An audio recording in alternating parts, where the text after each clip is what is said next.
What's up mga ka-idol? So, ayun. Ngayon ay 4 PM dito ng hapon mga ka-idol.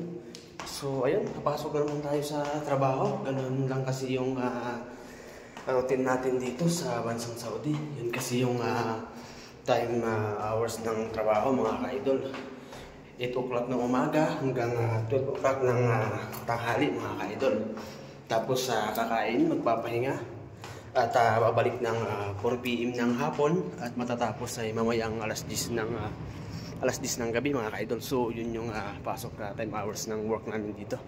So yan, nandito tayo sa labas ngayon mga ka-idol. Grabe yung hapon niyan pero talagang malamig pa rin mga ka-idol. Grabe talaga yung lamig. So yan, pasok na tayo. Dito tayo sa workshop.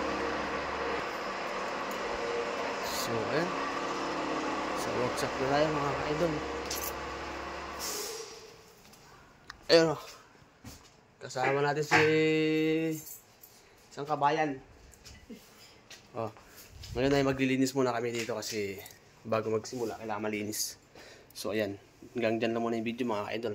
Peace out.